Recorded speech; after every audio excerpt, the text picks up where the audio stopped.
Хей, за юу яцхан? Би нэгэн сан юм болж хамаг дансаа зүсэлдэхэд сонсогч та нартай санхүү өгөхөөр ороод ирлээ. За тийм хайр байна ч гэж юу байх вэ?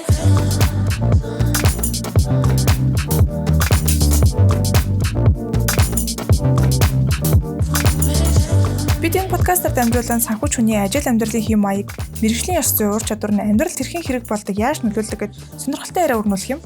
Үндсэндээ санхүүгийн ажилтны мэргэжилтэд бидний хувьд тоо бодохгүй толгойгоо ажиллуулахгүйгээр хэдэн хормыг зүгээр чийлж та бүхэнтэйгээ хуваалцахад бэлэн болоод байна. За ингээд подкастаа тавтан морилно.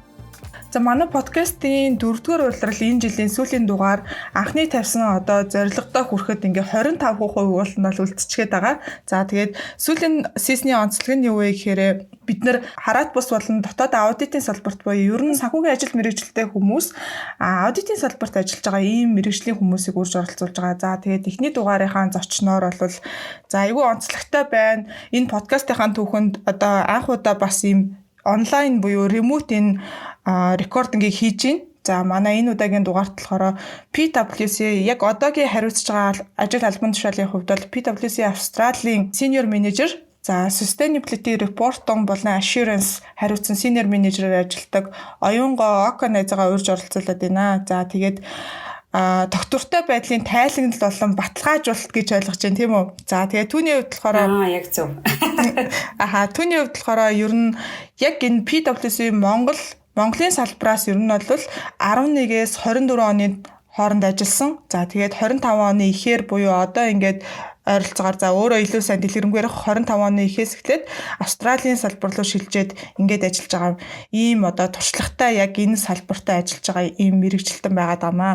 За тэгээд салбарт аудит хийдэг аудитын ажил мэргэжлэр ажилладаг хүмүүс бол бас нэг тодорхой салбараар мэргэжсэн гэх юм уу тийм ээ тэгж ажилласан байдаг. За тэгээд Окогийн хувьд бол харьцангуй олон салбарт ажиллаж исэн Монголд байх 13 жилийнхаа ажлын туршлагын хувьд гэхдээ үүнээс илүүтэй уул уурхайн салбар дээр илүү томоохон байгууллагууд томоохон төслүүдээр ингэж удирдах хариуцж ажиллаж исэн туршлагатай байгаад байгаа юм. За тэгээд яг одоо болохоор Австрали руу дөнгөж очихсан гэдэг энэ мэдээллээс нь нөгөө аваад одоо яг юу хийж ийн хаана амьдарч ийн гэдэг юм уу те энэлийн мэдээлэл бол авахгүй шууд энэ подкастаараа дамжуулаад гоё чөлөөтэй нээлттэй ярилцъя гэж бодож байна. Тэгээд ямар ч тач цаг заваа гаргаад подкастт банд оролцохоор болсон ястаа баярлалаа гэж хэлмээр байна. За сайн байцгаана уу? Намайг Оюнго гэдэг. За энэ хүү подкастт оруулж урин оролцуулж байгаа Жавзаа найздаа маш их баярлалаа. За миний хувьд болохоор 2000 Жавзаагийн хэлсэнчлэн 2011-ээс 2024 он хүртэл ерөнхийдөө 13 жилийн хугацаанд энэ хүү Монголын офисыг үүсгэн байгуулахад анхны хүмүүсийн нэг болоод нэлийн удаан олон жил ажилласан те бүр багаас нь associate байхаас ахуулаад менежер хүртлээ ажилласан байгаа. Айгүй олон салбарын олон компаниудад нэгтлэн бодох санхүүгийн зөвлөгөө аудитын үйлчилгээ үзүүлж исэн. Тэр дундаа мэдээж уулуурхаад бас нэлийн олон компаниудад аудитын үйлчилгээ бас үзүүлж исэн туршлагатай. Тэгээд тэрхүү туршлага дээрээ үндэслээд хамгийн гол нь PwC одоо Австралийн Perth хотод уул уурхаан гол төлөв компаниудтай Perth хотод ирээд байж гин. Тэгээд миний хувьд болохоор сүүлийн нэг жилийн хугацаанд ихээхэн том карьерийн өөрчлөлт оруулаад би чинь originally анхнаасаа санхүүгийн аудитор, санхүүгийн мэргэжилтэй хүн байхгүй. Одоогийн байдлаар болохоор доктортой адилын уур амьсгалын өөрчлөлттэй холбоотойгоор аудит, санхүү зөвлөгөө үйлчилгээ үзүүлээд явж байна. Тэгэхээр сүүлийн жил бол нэлээд л өөрчлөлттэй маш их сурах их юмтай айгүй сонирхолтой жил байсан болов. Тэгээ одоо 13 жил PwC Монголиад ажилласан үетэй харьцуулахад бол нэлээд өөрчлөлттэй жил байлаа. Тий. Дөнгөж ирээл нэг 10 сар юм уу болоод иж юм да. Шууд нөгөө юуг нь сонссон чинь айгүй сонирхолтой байна тий. Одоо яг карьерийн хувьд бол нэлээд өөрчлөлт хийсэн гэдгээ саяны нөгөө хариуцж байгаа ажил бид нар чинь ингээл хуучин угаасаа санхүүгийн талингийн аудит гэхээр айгүй нөгөө салбарын хувьд ялгаатай боловч ажил нөгөө гартаа орчихсон, датчихсан гэдэг юм уу те харьцангуй илүү комфорт ажил байсан байх гэдэг шүү дээ. Тэгэхээр одоо яг нөгөө дэлхийн нийтийн хувьд ч гэсэндээ уур амьсгалын өөрчлөлт доктортой адил гэдэг нь өөрөө нэлээд ийм асуудал гэх юм уу, тренд гэх юм уу те нөгөө талаас ер нь яг илүү нөгөө нэг яг уу ер нь бол эхнээс нь явна хоёулаа. Гэхдээ нөгөө нэг яг шууд хариусан дарна гэд илүү яг одоогийн хариуцж байгаа ажлынх нь яг онцлог нь юу юм? Ер нь яагаад ингэж энэ доктортой байдал гэдэг зүйл, доктортой байдлын тайлагнал гэдэг зүйл санхүүгийн нөгөө нэг аудитын одоо фирмд тийм ээ харьяалагдаад гэх юм уу зөвлөх үйлчлэгээ болоод магадгүй араас нь баталгаажуулахын үйлчлэгээ болоод ороод ирчихсэн байгаа юм би гэдгийг бас нэг тайлбарлаж өгвөл гоё юм уу? Зөв яг оновчтой асуултаар Австралийн хувьд болохоор мэдээж дэлхийд дахинд уур амьсгалын өөрчлөлттэй холбоотойгоор аюул олон том асуудлууд гарч ирж байгаа. Тэгэхээр дэлхийд дахинд өөрөө уур амьсгалын өөрчлөлтөөгөө одоо тэмцэх зорилгоор олон янзын хууль журмууд батлагдаад олон янзын одоо инишиатив арга хэмжээнүүд орон болгон одоо аваад явж байгаа. Мэдээж томоохон хөгжилтэй орнуудын хувьд бол арай илүү түлхүү урд явж байгаа бол Монголын хувьд бас араас нь чадах чинээрээ арга хэмжээнүүдээ аваад явж байгаа тий. PwC Австралийн хувьд болохоор 2025 оноос юу юм бэлээ? Шинэ хууль хэрэгжээд уур амьсгалын өөрчлөлтөөгөө тэмцэх зорилгоор тодорхой шалгууруудыг хангаж байгаа томоохон байгууллагууд заавал одоо хуулийн дагуу санхүүгийн тайлан бэлддэг шиг яг доктортой байдлын уур амьсгалын өөрчлөлтийн тайлан бэлдэх ёстой болоод хуулиараа баталгаажчихсан. Тэгээд тэрнтэй холбоотойгоор айгүй олон төрлийн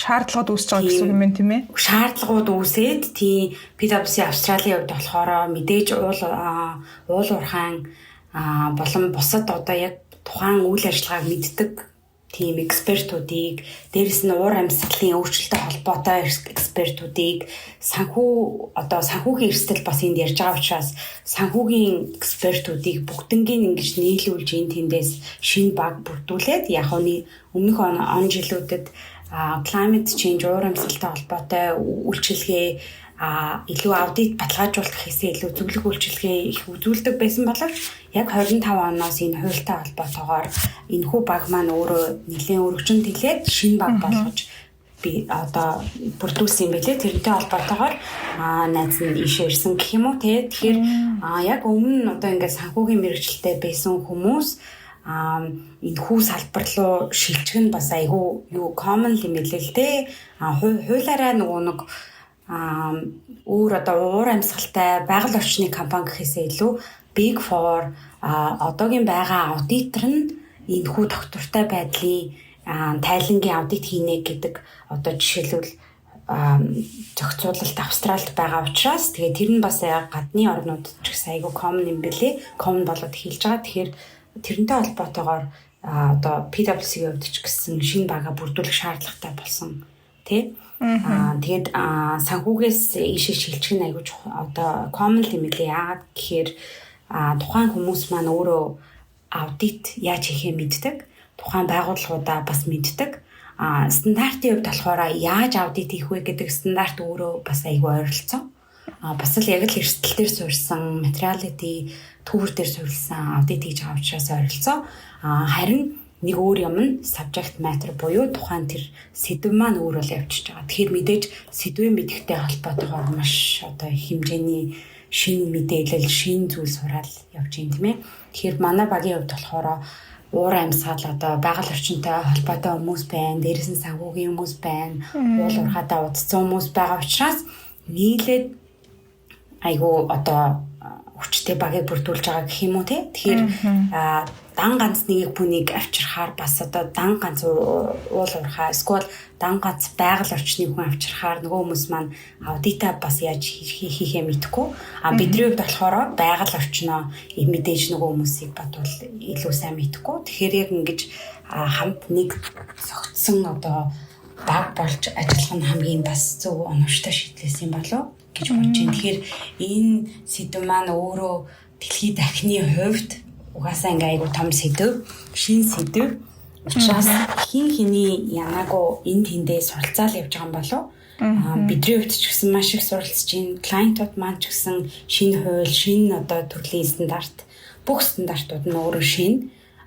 Олон улсын одоо доктортой байдлын тайлан гаргах стандарт маань ч гэсэн өөрөө шинэ. Аудитын стандарт маань шинэ.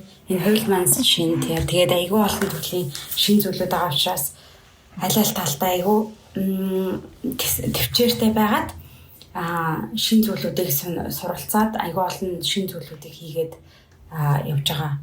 Тэгэхээр so far айгүй сонирхолтой л байна. Тийм байна тий харахгүй. За ямар ч гэсэн ерөнхийдөө бид нар нэг санхүүгийн тайлангийн аудит болон санхүүгийн тайлагналд ер нь бол ирж энэ маань нэг стандартаар базагдж байгаа юм байна гэдэг нэг юм ойлголтоор авчлаа шүү дээ тий. За энийг болохоор хоёулаа жоохон нэлээ ярианыхаа төгсгөл хэсэгт бас нэг ганц хоёр илүү гоё тодруулж асуумаар ийм асуултууд байна. Тэрийгээ жоохон хоош нь тавьчих.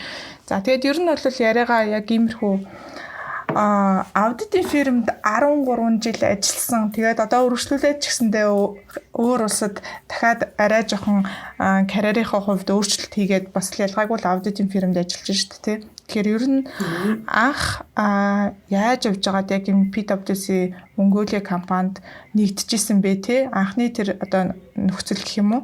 За тэгээд яг гоо ер нь ингээ аудит фирмд ажиллаж байгаа хүмүүс нэг болвол нэг 3 жил 5 жил ч юм уу тодорхой хугацаанд суралцаад гэдэг юм уу те нөгөө нэг ялангуяа дөнгөж төгссөн оюутанд бол аудит фирмд ажиллах нь маш сайн нөгөө on the job training болдог гэж ярьдаг тийм ээ олон төрлийн ур чадварыг богино хугацаанд эзэмшдэг гэж ярьдаг. Нөгөө талаас одоо яг Око шиг ингээд маш олон жил энэ нөгөө компанидаа ингээд үргэлжлүүлэн ажиллаад те нөгөө нэг бүр ингээд менежер партнер төвшний ингээд нэлээд их туршлага хуримтлуулаад явдаг бас тим кейсүүд их байдаг. Тэгэхээр ер нь ингээд дундуур нь ч юм уу энэ олон жил ингээд ажиллаж байхдаа дундуур нь ч юм уу өөр ажил хиймээр санагдсан моментод байсан л ах те. Гэхдээ яагаад буцаагаад за яг энэ аудитал хийх юм байна гэдэг шийдрүүдийг гаргаал мэдээж үргэлжлүүлэн 13 жил ажилласан байх гэж бодож байна л та. Тэгэхээр яг тэр зүйл нь юу байдг юм бэ тийм ээ? Аудит фирмд ингээд үргэлжлүүлээд энэ олон жил ажиллах эсвэл зүгээр л ингээд үргэлжлүүлээд ажилдаа дарагдаад те маш их ачаалттай байдаг болохоор ингээд яваад идэх юм бо тийм ээ. Хүн хүнээсээ л стайл болох юм тий.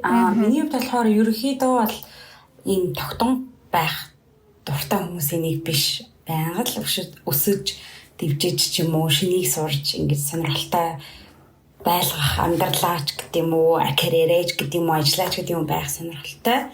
Аз олж хэдийгээр одоо 10 гаруй жил PwC Mongolia-да ажилласан ч гэсэн тэр он жилүүд дандаа л ийм өөр шин содон сонирхолтой миний одоо үүрэг ролын хувьд ч гэсэн ирж байгаа клиентуудын хувьд ч гэсэн хийж байгаа сквал ажлуудын хувьд ч гэсэн аудитаас гадна бас одоо эрсдлийн удирдлагатай холбоотой дотоод аудиттай холбоотой за сквал зөвлөх үйлчилгээ сквал за уул уурхай гэдэг юм уу сквал салбараа солидог ч юм уу ингээд хэдийгээр нэг компани ажиллаад байгаа юм шиг мөртлөө олон ажлыг бас ингээд хийгээд байсан юм шиг санагдсан. Тэгэл хүний нөөцтэй холбоотой одоо ажлуудаа дотроо байгууллага дотроо ингээд бас хариуцсан тийм ээ. Хүмүүсийн гүйцэтгэл за тэгэл нөгөө шинэ ажилчдыг хүүхдүүдийг шинээр одоо ярилцлаганд оруулж авах буцаагаад нөгөө хүүхдүүдээ хөгжүүлэх за өөр юу эдэн те айгүй олон төрлийн юм хийсэн болохоор бас намайг тэгж Монголд маань уйдаагаагүй болов гэж бодож байна. Тийм учраас яг 13 жил хүрсэн. Мэдээж луудноос болоод одоо ажлын ачаалаас болоод заастаа нэг өөр тийш орд юм уу ингэд юм уу гэсэн тохиолдлууд бол зөндөө л гарч ирсэн. Гэхдээ хэдийгээр одоо ажлын environment-ийн одоо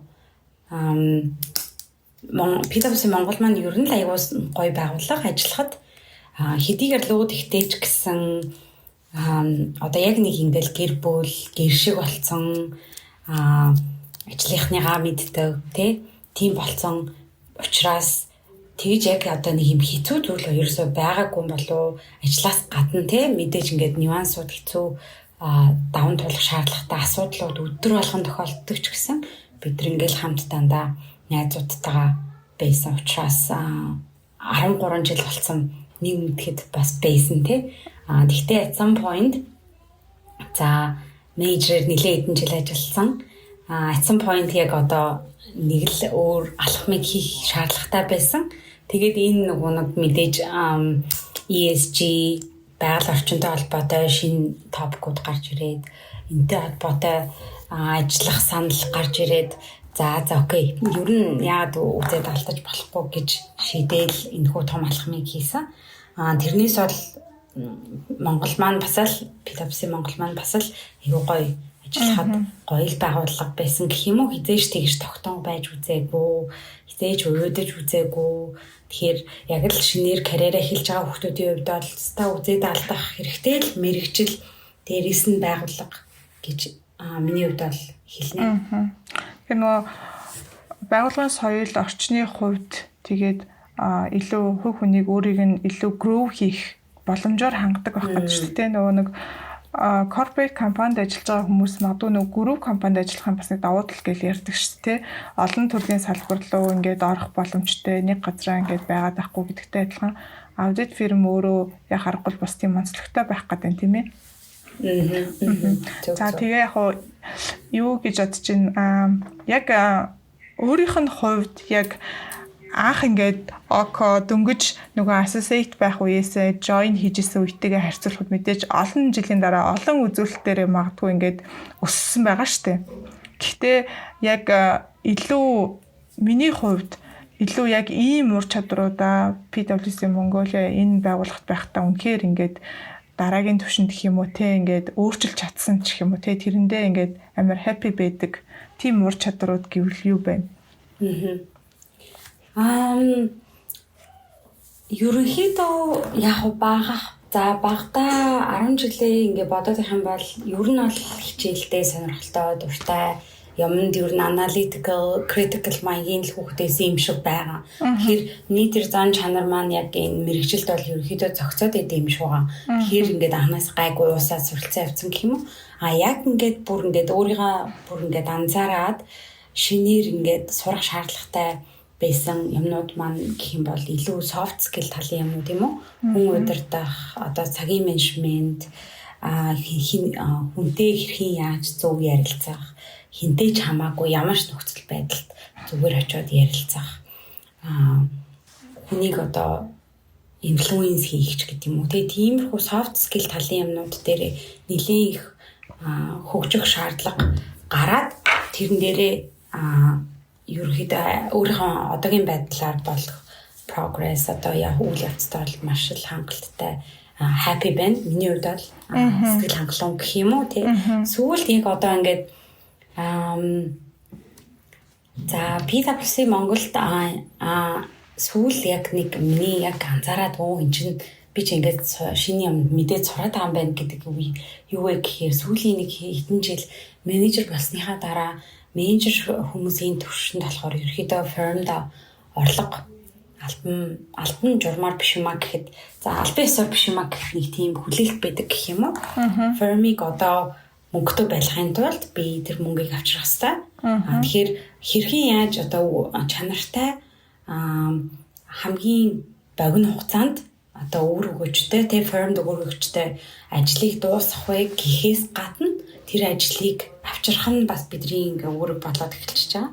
Ялангуяа PwC Монгол шиг одоо жижиг салбарын хувьд болохоор цөөхөн хүнтэй учраас биендээ л одоо биенийхээ ур чадварт найдах сурахгүй тусдаа тийм баг байхгүй учраас тэгээд манай офисын хувьд бол ерөөхдөө нэг партнертай жижиг офис учраас доошоо тэр opportunity боломжууд айгүйх гардаг гэх юм уу те.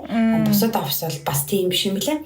Тэгэхээр тэр нөхцөл байдлаас болоод одоо networking арга хэмжээнд оролцох, шинэ хүмүүстэй танилцах, шинэ хаана ямар одоо боломжууд байна. Клиентийн хувьд одоо энэ тэнд үүсэж байгаа асуудал, бартаа тэр юмнууд маань бидний хувьд болохоор ингээд opportunity боломж юм уу те. Тэгэхээр одоо тэр хэсгүүд дээр бид нар яаж туслах уу?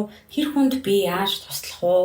За тэр талаас айгүйх бодож боломжуудыг харж чаддаг болсон гэх юм уу те. Тэгээд тэрэн дээрээ үндэслээд soft skill буюу хүмүүстэй яаж ярилцах, яаж тэр хүний convince хийх, ятгах, яаж өөрийгөө зарах. Энд ч одоо би firm зарахын тулд эхлээ би өөрийгөө л зарах хэрэгтэй.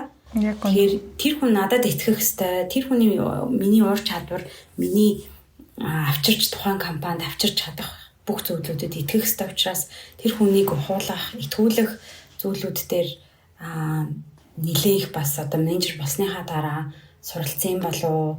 Дээрээс нь одоо leadership skill-үүд айгүй олон төрлийн хүмүүстэй ажиллах. Одоо бид нар одоо аав ээжигаа сонгож төрдгөө. За at least найзуудыгаа сонгодог шиг хизээж corporate world дээр яг үнийг хэлэхэд ажиллах хүмүүсийгаа бас сонгодгоо те. Тэгэхэд тэгэл олон маш олон янзын хүмүүс одоо аран шин зан чанартай хүмүүс тохиолдолд тэнд дуртай дургу тэр зүйлээс үл хамааран ямар нэгэн байдлаар тухайн зорилгыг биелүүлэхийн тулд хамт ажиллах, хамтран ажиллах гэдэг зүйлийг бас аягүй сурсан уяатан байдлыг тий. Сүүлд яг PwC Австралид ирчээд би бүр яг л бараг сүүлийн 7 хоног ингээд бодож байгаа. Ингээд нэг миний wow moment юу вэ гэхээр Австралиудын хувьд бас айгүй сурах зүйл шинэ юмнууд айгүй олон янзын юмнууд байгаад байгаа байхгүй. Тэгээ тэрний юу вэ? Тэрний нэгэн жишээ нь юу вэ гэхээр энэ нэг тухайн нөгөө талын хүндээ мессежийг хэрхэн яаж хүргэх вэ гэдэг бас айгүй чухал presentation skill байгаа байхгүй. Тэр бас л айгүй чухал юм байна. Хүн яг ингээд бодит зүйл гэж энд байгаа байхгүй. Яг нэг мессеж нь. Тэр яаж хүргэх вэ гэдэг тэр нэг бас уур чадвар бас л хүнтэй харилцах скил байгаа даа тий. Тэр мессежийг яаж ингэж хөрвүүлж чадчих гэдэг нь бас л тухайн одоо шинэ би ажиллаж байгаа партнеруудын хувьд бол бас л вау лсэн. Үнэхээр л яг л айгүй олон жилийн туршлагатай хүмүүсээс гарч байгаа тийм уур чадвар байгаа байхгүй. Тэгэхээр одоо миний хувьд болохоор бас л яг л одоо нөгөө growth person гэдэг шиг энэ бүхэн миний хувьд болохоор ингээд үнэхээр яг боломжтой. Энийг одоо цаашдаа би тэр хүн шиг болохын тулд яг л надад бол юм positive аюу гоё шанс гарч иж байгаа юм шиг санагдаж байгаа байхгүй. Тэгэхээр сүүлийн үед болохоор тийм байсан юм да. Мессежийг хэрхэн яаж articulate хийх вэ нөгөө хүндээ тий. Начста сонирхол шалтгаалаад хэвээр сонирхолтой үнэхээр л wow moment юм шиг надад бас санагдчихсан. Wow хүнээс яаж ингэж юм мондөг юм гардیں۔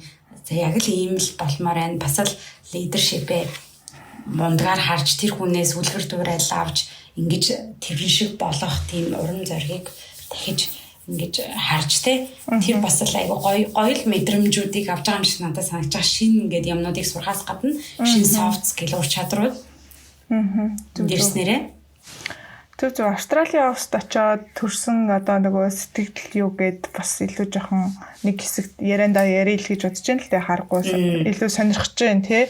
Тэгээ ялангуяа сонсож байгаа сонсогчдын хувьд ч гэсэндээ илүү сонирхолтой яг парт нь яг тэнд хэсэгт байх байх гэж бодод байна л та.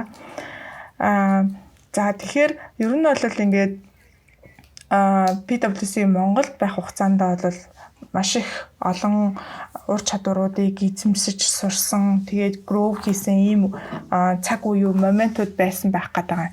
Тэгэнгүүтээ Австрали руу ер нь за магадгүй Монголд ажиллаж байгаа нөгөө фирмүүдийн хувьд нэг establish хийсэн гэдэг юм уу үүсгэн байгуулагдсан тийм нэг онцлогуд байдаг юм шиг харагддаг тий. Зарим нь одоо шууд нэг жишээлбэл гадны өөр компани, охин компани байдлаа ч юм уу тий. Тэгэхээр PwC үед бас нэг ямар байдлаар анх нөгөө нэг establish хийсэн гэдгийн зүйлийг ялгаатай гэх юм уу тий. Тэгэхээр ер нь яг уу асуулт нь юу вэ гэхээр 13 жилийн дараач бай. Гэтэ өмнө нь бас миний сонсч байсан PwC-гээс айгүй олон хүмүүс одоо secondment-ээр гэж ярьдаг тий. Ингээ гадагшаа ингээд төр хугацаагаар ч гэдэм үү. Гэтэ төр хугацаагаар явж байгаа хүмүүс маань өргөжлүүлээд тэндээ бас суурших тийм боломжууд байдаг юм шиг харагддаг. Тэгэхээр ер нь яг энэ фирмд ажилласнараа яг гадагшаа ялангуяа залуучуудын хувьд бол яг л тэр асуулт байдаг л да. Одоо жишээлбэл ийм олон улсын фирмд ажиллах байгаа гол давуу тал нь юу гэж хардаг вэ гэхээр нэгдүгээрт мэдээж суралцах тий зүйлсүүд байгаа. Хоёрдугаарт нь гадны илүү ажлын exposure авч үзмээр байна, суралцмаар байна. Олон улсын компанид бүрээ гадаад улсад очиж яг ажилламаар байна л гэдэг тийм сонирхлууд байдаг шүү дээ тий. Тэгэхээр яг тэр талаас PwC үнэхээр тийм боломжийг олгодгоо тий. Тэгээд яг өөрийнх нь хувьд болохоор бас хэрвээ нөгөө хуваалцах боломжтой болвол ямар хэлбэрээр яг Австралид очиж одоо ингээд яг шууд ажил мэргэжлэрээ үргэлжлүүлээд магадгүй бүр ингээд илүү дэвшээд ажиллаж ин гэсэн үг шүү дээ тийм ээ. Тэгэхээр энэ боломжоор яаж ирдэг вэ гэдэг талаас нь бас гоё хүмүүст мессеж өгвөл.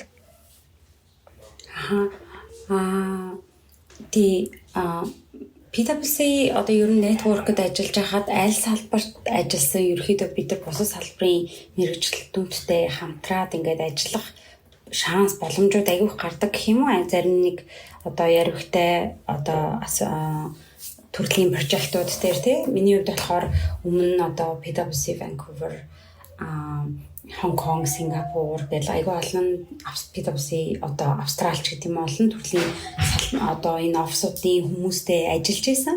Тэгээд тэр болгон маань өөрөө бас ингээ opportunity дараа нь харахад бол шууд биш юм аа гэхэд бас opportunity болж л байсан юм билээ. Тэгэхээр би Монголд байгаа хүмүүсттэй бол ерөнхийдөө заавал шууд ингээ гадагшаа гэж ярихгүйгээр мэдээж яг PwC гэлтгүй Big Four, School any other одоо олон улсын networking газрууд байгууллагууд маань иймэрхүү төрлийн боломжуудыг өгдөг те. Тэгэхдээ эхний хэдэн жил бол ерөнхийдөө бол голтгүйгээр Монголынхаа experience-ийг яг л тултал нь авах ёстой юм шиг санагддаг. Ер нь боломжуудыг хүн голохгүйгээр тэр боломжоос авч чадах бүхий л юм авсны эцэст бол ер нь тэгээ дараагийн хаалга бол нэгддэг байхал гэж боддог тий. Шууд амнаасаа гадагшаа гэхгүйгээр тэгэхээр Монголч гэсэн олон янзын байгууллагуудаар ажилласнараа айгүй олон төрлийн туршлагуудыг одоо шинэ ур чадруудыг, experience-уудыг авах боломжтой.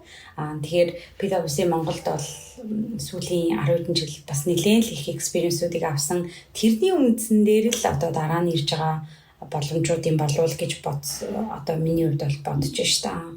Тэрнээс бол ерөөхдөө бол богино хугацаад secondment-аар явах боломжууд маш их байдаг. Манай ажлынхан аягүй тийшээ богинохон 3 сарын эсвэл 1 жилийн secondment-уудаар явдаг.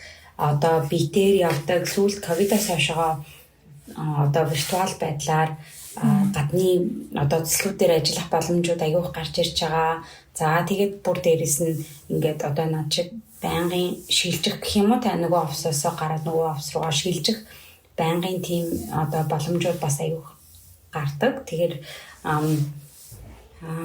тийм тэр боломжуудыг бас бий болгохын тулд experience Монголдо аягүй сайн авах хэрэгтэй юм болов.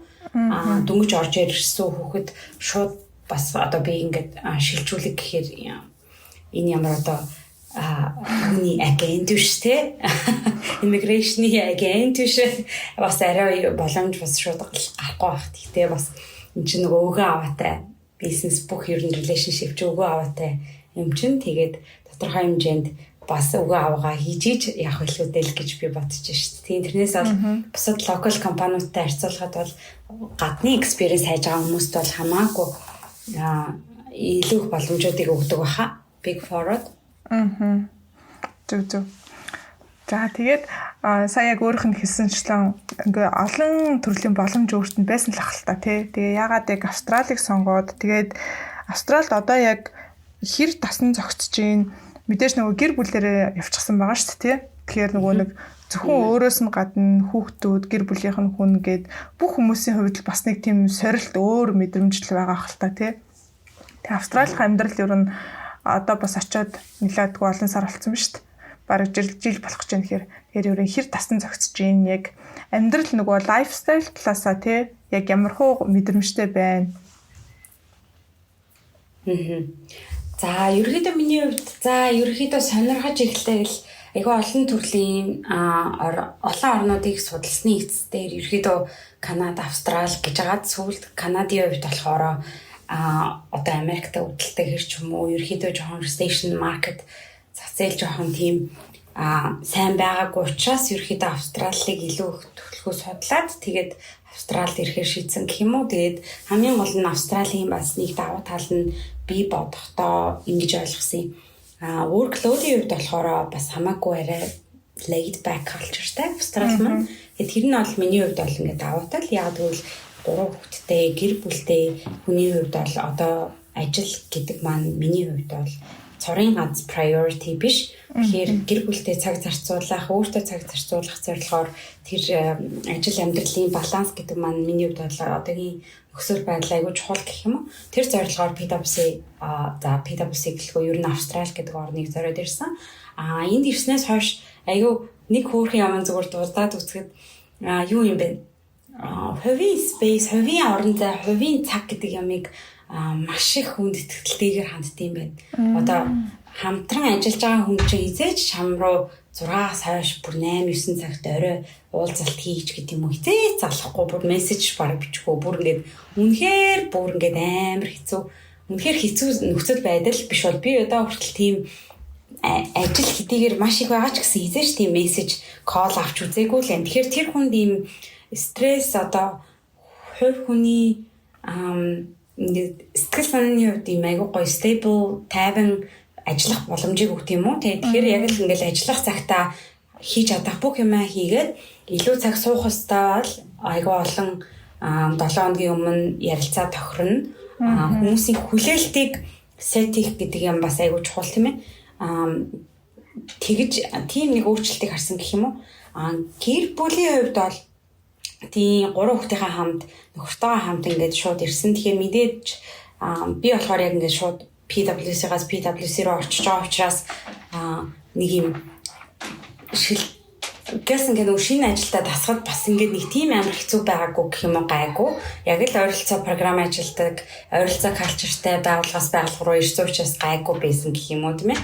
Яг нь австралчуудыг ойлгох тэр нэг шинэ corporate culture-ыг ойлгохтой холбоотойгоор сонин funny experience зөндөл гарч ирсэн. Одоо австралчуудын хувьд гэх юм бол accent айгүйх accent ихтэй үнштэй хүмүүстэй тэгээд тэр accent-ийг ойлгох accent-аас гадна айгүй нийтдээ өөр хэллэгээр өөр байдлаар ярьдаг гэх юм уу. Тэрийг одоо Австралид ирчээл хизээч тэрийг судалж сонирхож байгаагүй гэх юм уу. Дандаа монголчууд айгүй American одоо юу штэ тий American тэгээ энд ирснийхаа дараа л ер нь Австрали хэл шал өөр нэг англи хэлийг бараг эхнээс нь сурж байгаа юм шиг л funny гэж бид хоорондоо найзуудгаа ярьдیں۔ Юм шиг л experience болдсон ш. Тэгээ хаяаж хаад айгүйх юм short богино товчлсон үгээр ярьдаг гэх юм уу одоо afternoon гэдгийг hour-watch гэдэг юм уу тий одоо нэг юм funny experience ярихад манай нэг ажлын газрын охин бас Малайзаас ирсэн. Тэгээ ярьжсэн. Манай нөгөө нэг Австралийн партнер Rachel гэдэг партнер маань see you in the Arvo гэж ярьсан. Гинэ see you in the Arvo гэхээр Arvo нь юу юм болоо нэг аппликейшн юм болоо портал юм болоо чаталдаг юу юм болоо энэ юу юм бол энэ place юм бол venue юм болоо гэж хайгаадсан тэгсэн чи Arvo гэдэг нь afternoon гэсэн үг. Тэгээд нөгөө нэг австралчууд амар их юм jargon-оор ярьдаг болохоор эхэндээ юу ярьч юу хэлч үү гэдэг юмнууд айгүйх ингээл автоматар шууд гард юм билээ. Тэгээд тиймэрхүү funny weird хөөрхөн experience-ууд бол айгүйх л тохиолдчихсан. Өдөр тутамдаа л гарах юм байл тийм ээ. Тэгэхээр тийм өдөр тутамдаа л байнгын. Тийм. Тэгэхээр одоо ингээ нэг 9-10 сарын дараа бол хамаагүй гайгүй болцсон юм шиг би бас өөрийгөө сүүлд анзаарсан гэх юм уу. Саяхан манай нэг шинэ жилийн одоо парти тэгээ шинэ жилийн парти маань ч гэсэн айгүй сонирхолтой одоо ингээ бич дээр айгүй халуунд ингээ болж байгаа. Тэгэхээр уур амьсгал нь ч гэсэн айгүй өөр. Тэрэн дээр ингээ хүмүүстэй яриад ирэх одоо ярьж байгаа хугацаанд би бас айгүй мэдэрлээ. Бас өөрийгөө 10 сарын өмнөх окотой харьцуулахад бас нэлээд их юм сурсан юм байна да. Энэ хүү орны тухай тийм энэ хүмүүсийн culture-ийн, corporate culture-ийн тухай хүүхдүүдэд ярих юм бол хиндэ бас нэлээд хөрхийг гомдлж исэн. Хиндэ гомдлол манай том 2 хүүхэд нь болохоор 10 гарсан нэлээд өсвөр насны хүүхдүүд болохоор тэр хүүхдүүдийн хувьд бол найз гэдэг юм маань маш чухал те. Тэгээд анх ирчээд найзуудыгаа санаал байн нөгөөдөлтөйгээ Viber call-ийг л байн өдөр тутам юу болсноо яриад ангийнхантайгаа ингээл тэгэл нэлийн яг ингээд найзуудыгаа санаж байгаа жоохон стрессж байгаа хаяа бүр ингээд сонин юм сайд байгаа нь мэдэгдэжсэн харагдчихсэн тий. Тэгээ одоо ингээ харах юм бол хүүхдүүд ч бас л айгүй хөрхөн хурдан тасч тийм байна. Хоёр томын маань болохоор хоёулаа сургуультай өөр ингэсэн найзтай хүрээлэлтэй болсон. Өчигдрөл гэхэд одоо нийлэг найзуудынх нь 10 хүүхэдтэй найзалтгийнх нь бараг 5 6 ингээд 12 сар төрсөн гээд 12 сар жангаа төрсөн өдрийн партид одоо ингээд явлаа тий.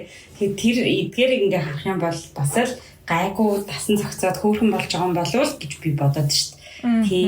Нөхөр маань бас санхуд багшилдаг. Тэгэхээр санхуудаа part time багшлал тэгээл ерөөхдөө айгүй хөөрхөн л дайчгүй гайгүй л яваад байгаа юм болов гэж бодож энэ тэмцэд obstacle байгаа ч гэсэн тэгэл ерөөхдөө багаар даван тулаал багаар явж л байна да. Тий. Түлхстэй жинхэнэ тасан цогцох процесс бол яг л эд сайхан л явж байна да тийм ээ. Талд хүүхдүүдийн 9 10 сар болсон мөртлөө 10 сард болцсон мөртлөө стил одоо ингээл тасан цогцоол явж байна. Аха. Тэгээ түрүүнд хэлж штэ тэ нөгөө нэг ажлын цагаас хоошоо ингээд заах уу communication бол хийдэггүй. Тийм болохоор ингээ айгуу гоё stable ингээд ажиллах юм майндик юм сэтгэл санааг ингээд бий болгоод байна штэ. Монголд болохоор ер нь аудит фирмд ажиллахад бид нар 6 цагаас хойш ажлын цагаас хойш яг л ийд ажилдаг штэ. Ер нь бол бас л тийм үе зөндөө байдаг. Тэгтээ магадгүй гэртээ 6 цагт харж болох ч гэсэндээ 6-аас хойш гэртээ очиод ажилдаг тийм ээ. Тэгэхээр Австралид бол 6-аас хойш үнэхээр гэртээ ч ажиллахгүй гэсэн үг. Тийм, ер нь л юу юм бэ? Бүр ингээд шаал өөр калчертай, улс даяараа л өөр калчертай гэх юм уу. Тэгэхээр энд ирснээсээ би яг нэг хийсэн сүүлийн нэлээд хэдэн сар загвар болоод эренгүүтээ хийсэн өөрчлөлт маань болохоор ер нь өдрийг маш их эхлүүлэх. Бид нар өөрсдөө одоо ингээд одоо зарим нэг адалтуудын би ингээд ярьж хахад нас бид хүрсэн хүмүүс нь хүртэл ингээд 8-аас унтаад 4 мөрөд босдог гэх юм уу. Тийм амар юм эртэж хүмүүс өөрөөсөө цаанаасаа тэгээ хүүхдүүдээ ер нь western барууны хүмүүс чинь айгүй их тунтуулдаг шүү дээ 7 8 6 гэл багаас нь тий. Монголчуудын хувьд болохоор бас тэрэн дээр сүүлийн жилүүдэд л айгүй орж ирж байгаа. Тэрнээс бол бас л айгүй дутагдaltaй айгүй орой амтаж орой сэрдэг нээшин шүү дээ тий. Эдний хувьд болохоор зөвхөн хүүхдүүд гэлтгүй бүх орон даяараа л ер нь ямиг эрт унтаж эрт хилүүлдэг гэх юм уу. Нарны ч гэсэн угаасаа эрт жаргачтай юм байна. Эрт мандчдаг учраас угаасаа яг тэрийг дагаал яачт юм. Тэгэхээр миний хувьд болохоор одоо үнэхээр яг завгүй үедээ одоо ер нь бол ингээл ажилдаа юм амжуулъя гэх юм бол 5-д босоод өглөө ажиллаа өглөө эрт эхлүүлж байгаа гэх юм уу. Тэгээ оройн эрт стил гэртээ ирээд одоо цагийг гэр бүлийнхэнтэйгээ зарцуулах хүүхдүүдтэйгээ өдөр нь ямар байсан талаар ярилцах тий. Тэр одоо айгуу чухал гэх юм уу. Especially яг одоо энэ ингээд шилжээд би л одоо энэ хүүхдүүдийг ийшээ явъя гэж авчирсан гэсэн үг шүү дээ. Ер нь бол тий. Магтагаал ирсэн.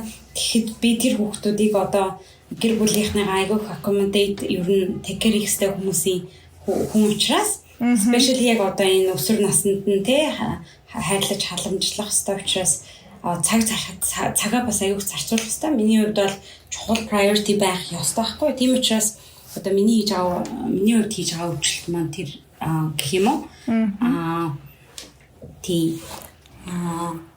Тийм байна. Энэ нэг инээдтэй гоё бас юм анханасаа л одоо засгийн газраас цаанаасаа бүх nationwide энэ гэр бүлийг ингээд ийм дээдлэх гэр бүлийн хувийн цагийг дээдлэх тийм нэг юм юутэй юм шиг санагдсан. Хуулиараа одоо манай Монгол улсын ажлын цаг 8 цаг гэдэг бол энд 7 хагас байдаг.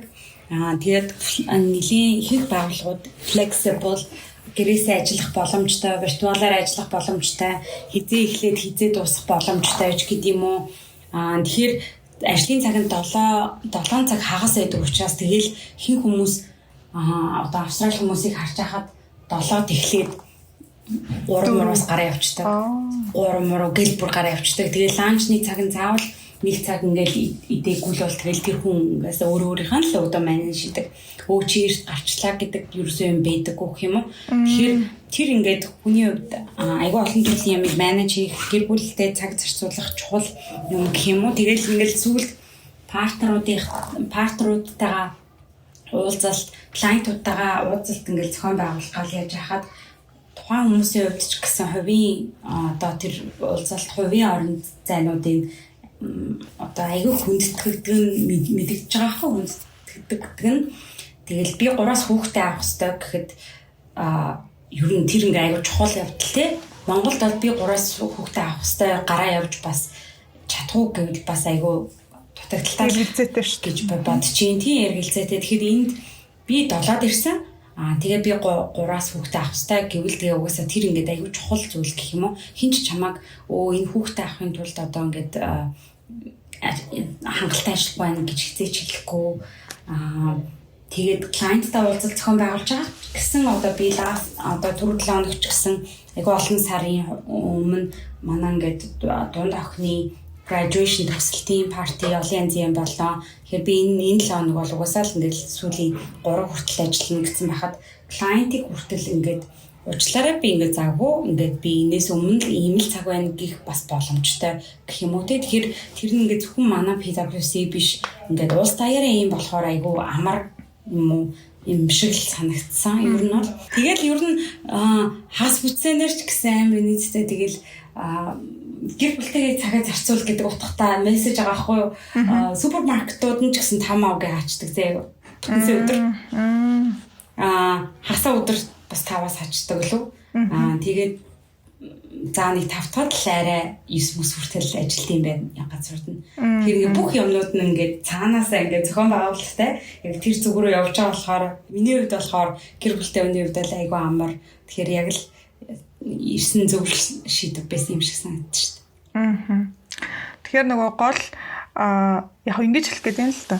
Эрт эхлээд эрт ус чинь ер нь ажлын цаг бол харьцангуй ингээ флексибл нөгөө талаасаа богино гэх юм уу тийм ээ Монголтой харьцуулахад тэр утга нь буцаагаад яг илүү бүтээмжтэй ажиллахад ингээд сэтгэл санаа ингээд нөгөө дарамтгүй байх гэдэг нь шүү дээ. Өөрөө үндсэндээ бол ажил ингээд ардталтаа нөгөө компьютер өрөөд гэдэг юм уу гэртээ ажиллаа авчирдаггүй тийм соёл байгаа учраас эсвэргээрээ энэ нөгөө урт ажлын цаг чинь өөрөө тэгж их стресс одоо дарамт бий болгоод бүтээмжэд яаж нөлөөлдөө тийм. Тэнгүүт окогийн хувьд яг тэрийг анзаарч харсан уу?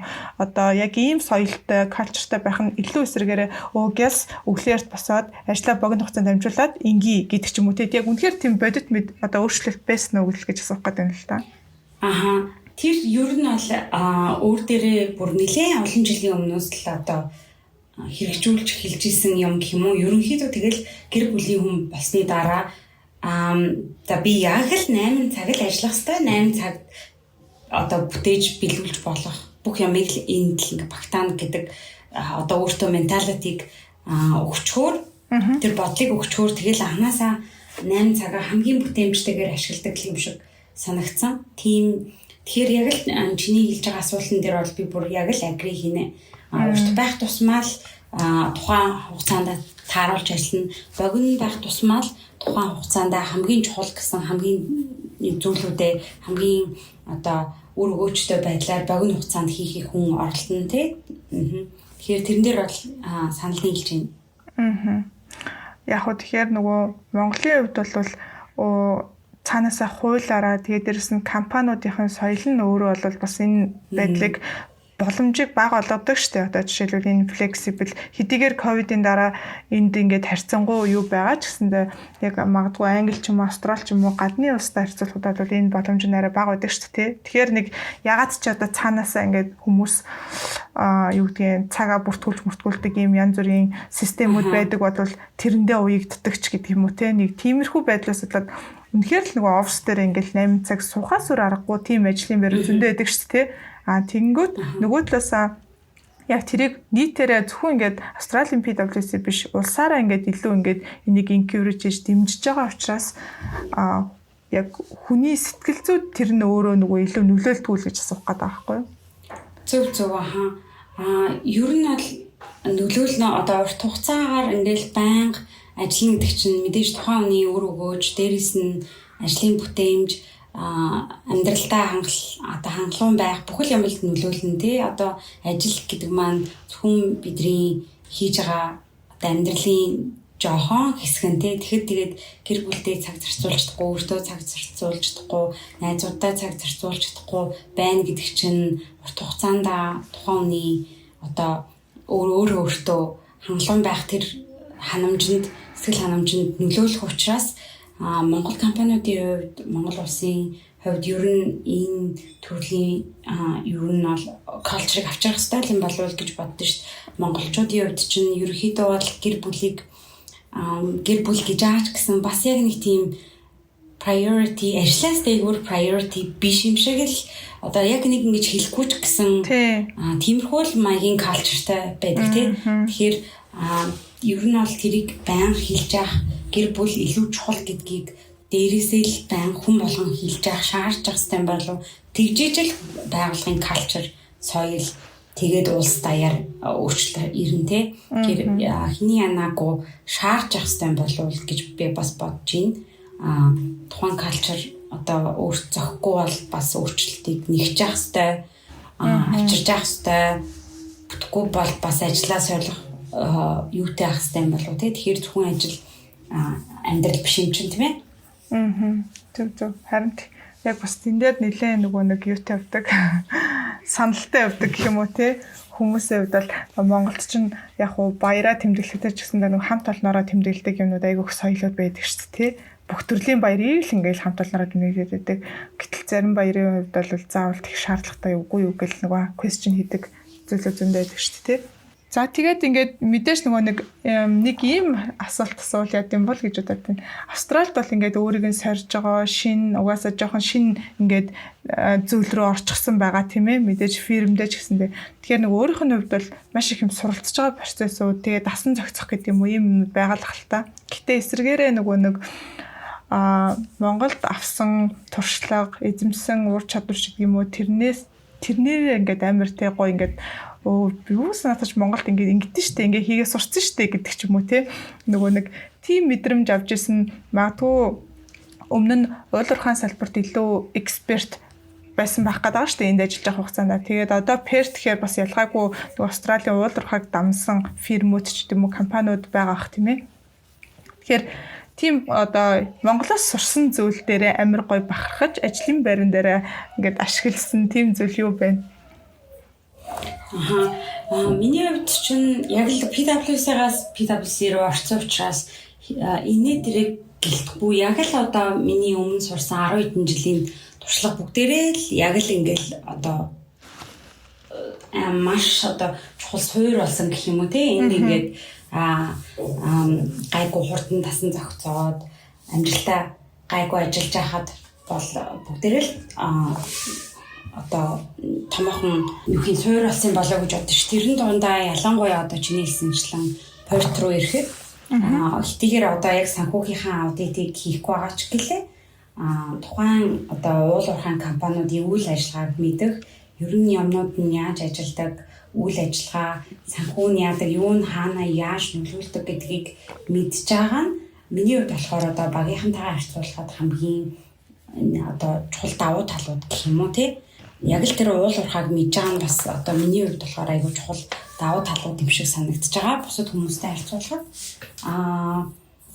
ер нь тэгээд бас л одоо санхүүгийн стандартуудаа нэг стандартыг уншиж ойлгох гэдэг бас айгүй чухал зүйлтэй. Унших нэг өөр уншаад яг энэ яг юу илэрхийлэх гэсэн, юуг зорж исэн, юуг харуулах гэдэг байгаа гэдгийг яг ингэж ухаж ойлгох гэдэг бол миний хувьд бол бас нэг юм өөр юм шиг санагдав. Яг зорилго нь тий.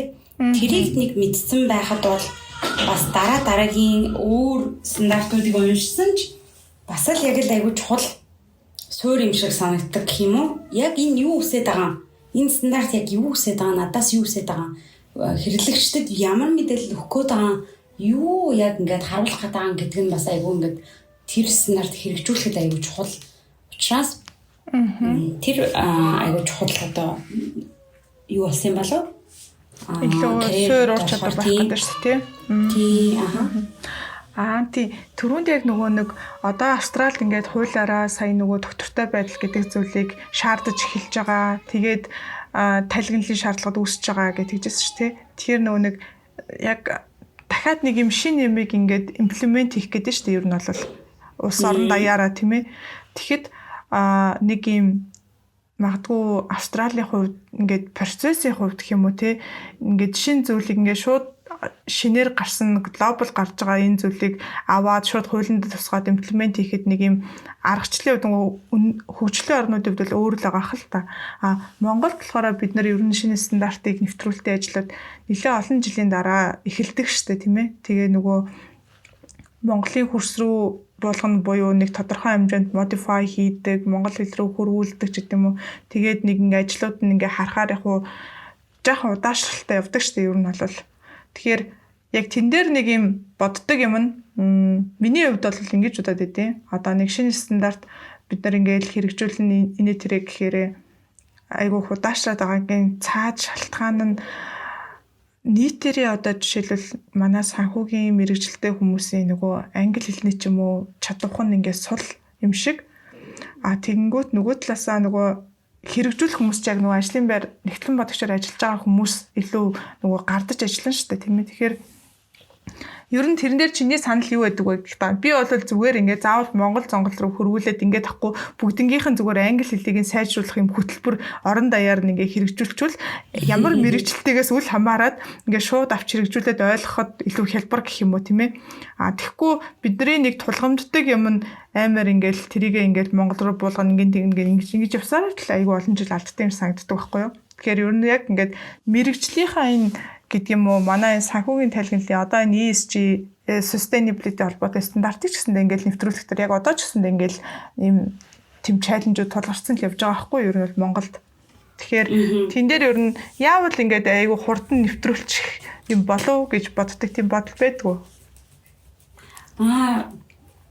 Энэ одоо яг миний хувийн л бодлого. Гэтэ нөгөө одоо Австралиад болохоор сая миний одоо ажиллаад байгаа climate change уур амьсгалын өөрчлөлттэй холбоотой хууль журмууд нь болохоор одоо дэлхийд даяараа том улсуудын хувьд дээрээс нь дэлхийд даяараа одоо нөгөө Paris Agreement-д member болсон хүмүүсийн орнуудын хувьд болохоор 2050 онд гэхэд net zero болох хэвээр 2030 онд одоо энэ хүнд гэхэд тодорхой маш томоохон хэмжээгээр одоо 50% байд юм уу бууруулах ёстой ингээд нөгөө нэг үүрэг даалгаварт орцсон учраас энэ хууль стандартын хувьд болохоор маш хурдан хэрэгжээд ингээд successful явчихж байгаа байхгүй.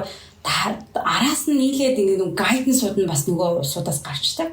Яхаа Австралийн хувьд болохоор sustainability тэр нөгөө стандартын доктортой байдлын стандартын climate change стандартын хувьд болохоор олон улсын доктортой байдлын стандарттай уялдаж явж байгаа юм. Одоо чиний мэддгээр IFRS стандарт гэж байгаа шүү дээ тий International Financial Reporting Standards. Тэрнтэй холбоотой сүүл доктортой байдлын IFRS S1, 2 гэдээ гарсан. Тэрнтэй холбоотойгоор consistent явж байгаа аахгүй Австралийн. Тэгэхээр одоо ерөөхдөө олон улсаас хэрэгжүүлэх юмнуудыг хэрэгжүүлээд хэрэггүй юмнуудыг хасаад яг л одоо нөгөө хөрсөн дээрээ буулгасан гэдэг шиг тгий явцсан. Дээрээс нь тухайн хүмүүс нь нэмэлт нөгөө гайденсуудыг гаргаад ингээ явцсан. Дээрээс нь одоо зах зээл маань өөрөө ийм ур чадвартай, олон жилийн туршлагатай ингээд ерөөхдөө томоохон санхүү одоо ур чадваруудтай том компаниудтай учраас ингээд хүчээр ингээд хөдөлгөж чадж байгаа байхгүй. Тэгээд ийм хүчтэй байхад хүртэл одоо эхний жил мэдээж шинэ стандарт юм чинь мэдгүй чадахгүй одоо uncertain юмнууд зөндөө гарна те клиентууд ч гэсэн байнга ингэж одоо бидэр зөвлөгөө авахар ирж байгаа. Бидний хувьд ч гэсэн одоо миний тулгарч байгаа өдөр тутмын одоо туулж байгаа зүйлүүд ч гэсэн юу вэ гэхээр нэг ингэ шинэ асуудал гараад ирэхээр энд хизээч болж байгаагүй асуудал. Одоо өмнө санхүүгийн салбарт ажиллаж исэн хүний хувьд бол ингээд айгүй олон жилийн туршлага юун дээр мэдлэг дээр үндэслээд аль хэдийн дүрм журамтай болцсон байдаг гэсэн бол одоо тийм дүрм журам байхгүй. Одоо яг л бид нар тэр дүрм журмыг хэрэгжүүлж байгаа үе учраас энэ ингээ шинэ стандарт, шинэ uncertain юу учраас одоо ингээ дүрмээ хэрэгжүүлнэ. Тэгээ ямар сайндаа бидний одоо миний ажиллаж байгаа нэг клиентийг пиги одоо болгож ашиглаад туршилт олгож ашиглаад тэрэн дээр үндэслээд ингээд policy-га шууд ингээд хэрэгжүүлээд PwC явчихж байгаа юм. Тэгэхээр энэ салбар маань өөрөө одоо climate change маань өөрөө ингээд шин зүйл учраас Монголын хувьд бас ингээд одоо амжилттай хэрэгжүүлэхийн тулд бас л яг л тэр хэцүү асуудлуудыг даван туулах юм болов гэж бодож шинэ учраас дэлхийд дахин шинэ учраас ихтэй тухайн одоо байгаа аль хэдийн хэрэгжүүлж байгаа орнуудаас туршлага судлаад энэ тентхийн маш олон туршлагуудыг авчираад энэ дээр нь алдсан байна, энэ дээр нь алдаагүй байна, араас нь дагж явхад айгу бас давуу талтай юм болов нөгөө хөгжингүй орнуудын хувьд араас нь одоо копи юмнуудаа хулбарлах юмнуудаа хулбарлах чинь алдсан юмнуудыг бас алхасч чадах юм болов бас тийм давуу тал гарч ирж байгаа тий. Зүгээр ерөнхийд нь Монголын хувьд ингээд нөгөө стандарт бусад зүгээр энгийн олон жил болсон стандартуудыг хэрэгжүүлэхэд ямар надаа одоо миний хувийн одоо бодол юу вэ гэхээр за хүмүүс англи хэлтэй байх нь мэдээж нэг одоо бүр одоо 10 жилийнхэнд орж байгаа хичээл бүр дэлхийн нийтээрээ орон даяараа байх ёстой шаардлагууд юм болоо те хүмүүс бүгдээрээ л англи хэлийг сайжруулах ёстой. Тэгээд англи хэлийг сайжруулна гэдэг маань бас шууд ингээл нэг жилийн дотор 2 жилийн дотор үүсчихгүй учраас тэр магадгүй англи хэлэхгүй эсвэл зөвхөн англи хэлтэй мөртлөө тухайн одоо тэр нэг салбарын хэллэг ойлголт ур чадвар байхгүй шүү дээ хүн болгоно. Тэгээ тэр хүн заавал ур чадвартай эксперт байх албагүй байхгүй. Тэрийг зүгээр дамжуулах гүүрэн маш чадвартай хүмүүсээр бүрдэлцсэн байх хэрэгтэй болов гэж би бодож шít. Одоо тэр стандартыг цаашаа хөрвөл хүмүүс нь яг юу яриад байгаа, юу орчуулад байгааг мэддэг. Энэ орчуулга гэдэг юм чинь одоо өмнө Монголд ажиллаж байх үеийн л туршлагыг харахад орчуулсан байгаа стандартуудыг уншдаг. Өөртөө орчуулах яг ингээд хэцүү одоо зүйлүүдээр гардаг те. Тэгэхэд бол стандартыг зүгээр үгээр орчуулах өгнийг өөр.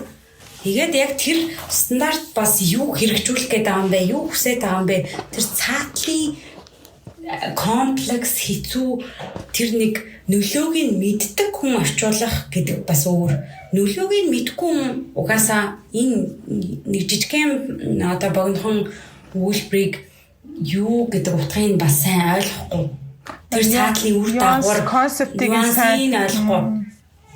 Тэгэхээр тэр гүүр нь тэр нэг одоо орон даяарх бүх байгууллага хүмүүсийг болон цаашаа тэр хуулийг хэрэгжүүлэх гэдэг байгаа тэр гүүр баг нь өөрөө маш чадвартай, ур чадвартай, олон төрлийн мэдлэгтэй, энэ тэндээс судалгаа хийсэн хүмүүс баг байх ёстой юм болов гэж би яг бодож байна. Тэгээд хамгийн гол нь араас нь одоо дэлгэрэнгүй тийм гайденс юунуудыг гаргадаг тий. Зөвхөн хуулиар ингээд хууль журмаар ингээд юм чин дуусчихгүй араас нь яаж хэрэгжүүлэх журмуудыг гаргадаг гайденсууд зааварчилгаа гэдэг сайн хөгжих таагаад шүү дээ тийм болов. Илүү нөгөө нэг сая яг уу би нэг илүү жоохон ийм онцолж асуумаар байгаа юм л да. Уур амьсгалын өөрчлөлт гээл тэнгуут за одоо юу гэдгийг газар зүйн бүс нутаг байршлаас хамаард улс орон болгоны хувьд нэм жоох ялгаатай. Гэхдээ яг нэг дэлхийд амьдарч байгаа ч гэдэг юм уу те. Гэхдээ монголчуудын хувьд болохоор төсөөлөл нь юу уур амьсгалын өөрчлөлтөд ус чинь манад бол нэг нөлөөлөлгүй эрсдэл багтай гэдэг тийм хандлагууд айгүйх байдаг юм шиг анзаарэгддэг. Нөгөө энэ сэдвийг ярихаар тэгэхээр үнэхээр яг Монголын хувьд энэ дэлхийн уур амьсгалын өөрчлөлт гэдэг тийм нөлөөлөлгүй хол зүйл үү те. Магадгүй яг би нэг сүүлд нэг Eureka-гаас гаргасан нэг тийм судалгаа байлуу, тайлан байлуу. Тэндээс харж хахад 2030 он гэхэд Монгол бол нэг хүнд ногдох тэр climate change эрсдлээрээ бол тэргүүлнэ гэсэн тийм forecast төсөөлөл энэ төр ярьж илээ. Тэгэхээр энэ дээр ОК яг одоо бас ингээд тодорхой хэмжээнд судлаад тий суралцаад явж байгаад Монголын хувьд үнэхээр тийм эрсдэл багтай юм уу? Монголчууд ер нь юун дээр бас анхаарах хэрэгтэй юм тий. Яг би ерөнхийдөө судлаад ойлголтоо үргэлжлүүлээл явж байна. Гэхдээ энэ climate change гэдэг маань мэдээж зарим орнууд илүү их одоогийн байдлаар эрсдэл өндөртэй орнууд байгаа. Эрсдэл багатай орнууд бас байгаа. Гэхдээ энэ сэдв маань өөрөө бид нар айгүй том асуудлыг ярьж байгаа шүү дээ. Энд чинь зөвхөн бизнесийн юм яриад байгаа биш. 2030 онд уур амьсгал яаж өөрчлөгдөх вэ? 2050 он гэхэд уур амьсгал яаж өөрчлөгдөх вэ? Хүн ам цаашаа одоо яаж одоо ингэж юу юм? За зөв хэлэх үү те? Оршин тогтоох гэж арайч хэлж болохгүй ч гэсэн цаашаа бас юу болохыг мэдэхгүй байгаа даа шүү дээ. Таашгүй тий. Тэгээд маш хурдцтай явж байгаа зүйл учраас нөлөө нь дэлхийд даяар болох нөлөө яриад байгаа байхгүй юу ерөнхийдөө. Тэгэхээр зөвхөн одоо энийг Австралийн, эсвэл зөвхөн Индонез, Япон ингээд илүү анханасаа докторгүй тийм зоонд амьдардаг улсуудыг яриаггүй. 2030 он гэхэд 50 он гэхэд яах вэ? 2100 гэхэд яах вэ? Уур амьсгалын тогтворгүй байдлаас үүдээд уур амьсгал яаж өөрчлөгдөх вэ? Тэр уур амьсгал чинь бизнесүүдэд яаж одоо нөлөө үзүүлэх вэ? Хүн амд яаж нөлөө үзүүлэх вэ гэдэг цаашдын бүр ингээд амин чухал асуудлуудыг ярьж байгаа учраас тэгээд энэ маань одоо би арга хэмжээ авлаа гэхэд маргааш өөрчлөгдөх зүйл биш шүү дээ. Уур амьсгал гэдэг юм чинь цаг агаар гэдэг юм. Тэгэхээр маш олон жил удаан хугацааны томоохон хэмжээний арга хэмжээ авч иж 2100 он гэхэд бид нар одоогийнх шиг тайван сайхан амьдрах чадах гэдэг зүйлийг ярьж байгаа учраас би баг өөрөө энэ дэлхий дээр байх уу гэдэг хугацааны дараагийн юм яриад байгаа учраас зөвхөн бас одоо байгаа байдлаа хараад дүгнж бас болохгүй л те. Тэгээд одоо ч гэсэн одоо харж байгаа бол уур амьсгал одоо цагаагаар Монголч гэсэн сүүлийн эдэн жилүүдэд нэлээд л өөрчлөгдөд эхэлж байгаа тий. Улирлууд ерөөхдөө ингээ шифт хийгээд баг зэрэг өөрчлөлт орж ийн үү гэдгийг би бол мэдээж уур амьсгалын одоо цагаагаарын мэрэгчлэлтэн биш. Тэгэхээр тийм хүмүүс нь илүү яг дөрвтэй мэрэгдэг бах тий. 0.1 градус ихсэх гэдэг чинь өөрөө цаана ямар нөлөөтэй вэ гэдгийг тэр хүмүүс л илүү одоо комент хийж чадах бах. Өвөл нь хэрэг хүтэн болж байна. Цагаагаарын одоо дэлхийн дулаан гэхээр нэг өөрчлөлт гэхээр одоо бүгдээрээ дулаан болох юм шиг монголчууд өвөлтэй юм чи асуудалгүй гэдэг. Яг үндэл хороо тэр дэлхийн дулаарлаас болоод энэ нэг unstable докторгүй байдал гэдэг ямыг одоо уур амьсгал өөрөө бий болгох юм байна л да. Тэгэхээр хүүтэн орнуудад илүү их зодолох, suddenly илүү их гайхамшиг авчрах, эсвэл халуун бүстэй илүү халуун болох тиймэрхүү нөгөө докторгүй байдлуудыг авчирж байгаа юм байлээ. Тэгэхээр магадгүй Монголын хувьд аль хэдийн одоо өөрчлөлтүүдийг баг зэрэгээр мэдрээд эхэлсэн байхыг үгүйсэхгүй дата гаргасан мэдээллүүд юу байна, илүү мэргэжлийн хүмүүсээс нь гаргасан тайлангууд юу байна, тэр зэргийг харж ижил одоо ойлгох хэрэгтэй юм байна. Зүгээр л нэг одоо ингээд дүгнэлт гаргаж чаар зүйл биш байх тийм ээ хүмүүсийн хувьд бол. Тэг.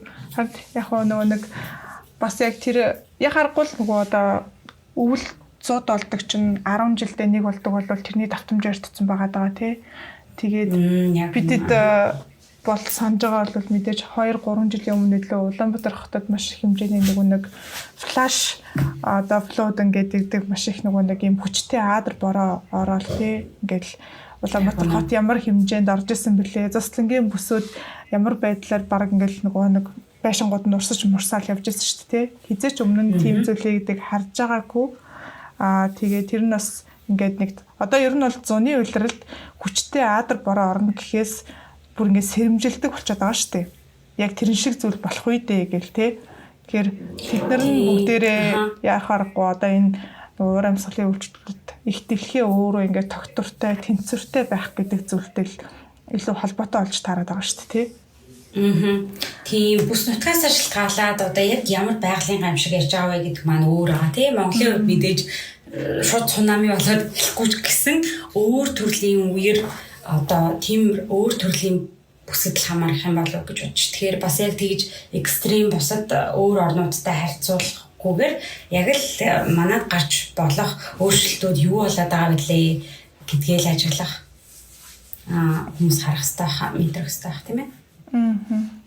За тэгээд эцэстээ ер нь бол тэгээд энэ бүх одоо шилжилт гэх юм уу, эрсдэл их дэлхий дээр болж байгаа энэ зүйлүүдийг бид нар хамгийн гол нөгөө мэдээж нөгөө нэг байгаль орчны гэдэг юм уу, импакт, юм өөрчлөлтүүд бол нөгөө саяны хэлснээр эксперт хүмүүс нь хэлнэ. Гэхдээ санхүүгийн хүмүүст илүү хамааралтай зүйл нь ийм одоо урт хугацааны эрсдэл гэх юм уу, те long term юм эрсдлээс хамаарат компаниудад нөгөө financial impact үзүүлнэ гэдэг талаас нь бид нар санхүүгийн ажил мэргэжилтэй хүмүүсийн хувьд бол илүү онцолж харж нөгөө талаасаа эрсдэл, нөгөө талаасаа бас энийг боломж болгож хувиргаж болох уу, өөр санхүүгийн ямар нэгэн одоо их усүр эргэлт гэдэг юм уу те ийм өөр байдлаар бас ашиглах юм бас боломжууд айгүйх нөгөө технологиг ашиглаад гэдэг шиг те айгүйх байгаа юм шиг харагддаг. Тэгэхээр бас яг зүгээр мэрэгжлийн одоо санхүүч хүмүүсийн хувьд бол тийм зүйл рүү нэрээ илүү фокуслаа тий мэдээж нэг сэдв чи өөр айгүй том сэдв учраас биднэрт бол зөвхөн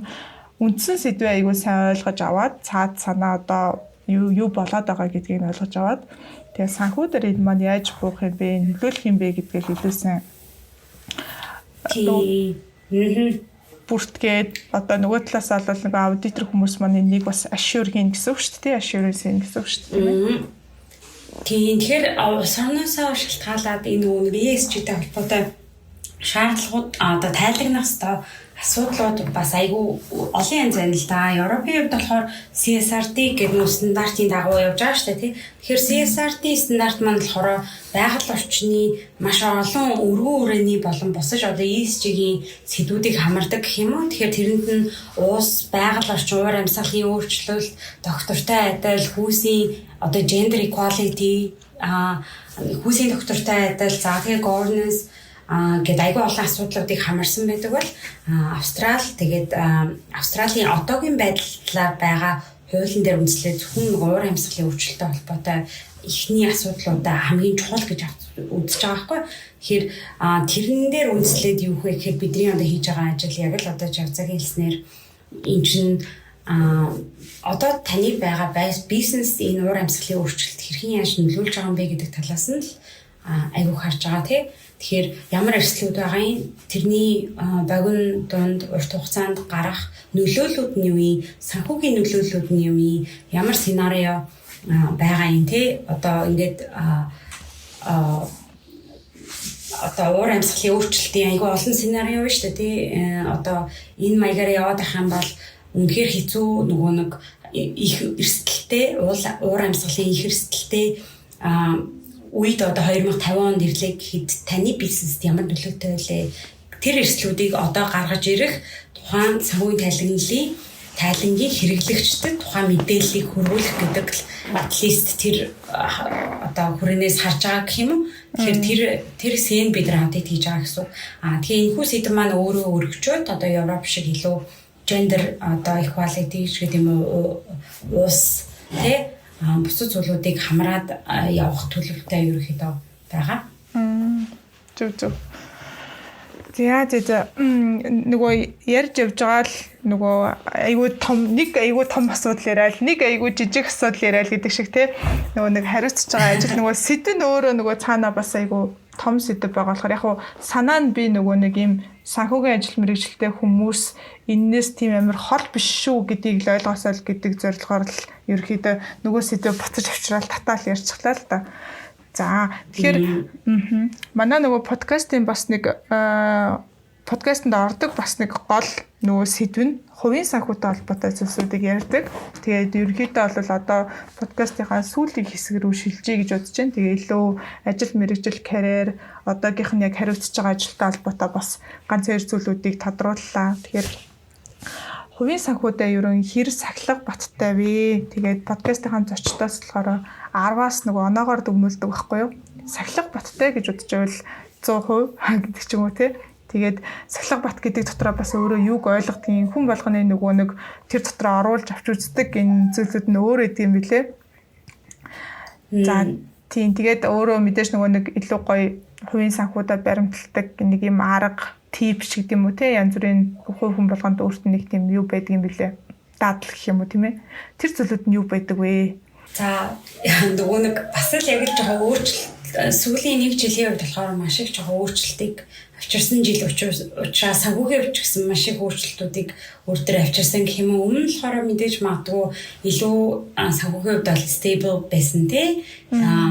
Орлогын хувьд ойлгомжтой, зарлагын хувьд ойлгомжтой, илүү stable учраас ерөнхийдөө илүү ойлгомжтой байсан болов сүүлд бол ерөнхийдөө мэдээж илүү их capex гаргаж байгаа. Тэгээ capital expenditure илүү гарч байгаа шинэ оронд ирсэн учраас тэгэхээр бас л гэр бүлээ одоо юу хий хангалуун сайхан тайван байх үднээс заавал яг би одоо нэг тийм өөрийнхөө би заавал ингээл энийг хадгалах хэрэгтэй, тэгэх хэрэгтэй, юунд ч хадгалах гэдэг юм. Яг тийм амар хатуу бол тийм хүмшилтэй. Санхүүгийн аль болох одоо чухал юмнуудтай л үрхийг хичээдэг гэх юм уу? Сейв хийх үедээ сейв хийгээд за сейв хийх боломжгүй үедээ minimal saving хамгийн бага хадгаламжтай тэгээд capex-а үрэх хөстэй үедээ үрээл гэдэг гэх юм уу? Ерөнхийдөө бол мөнгийг яг тэгж нэг чухалчилж айгу заавал ингээл сейв хийгээл заавал ингээл кит байх хэрэгтэй гэдэг нэг тийм гэхээсээ илүү мөнгийг одоо ашиглах туртай өөрийн entertainment-тэй өөрийн амьдралдаа ашиглах туртай ер нь бол үрэх туртай л хүн гэсэн үг.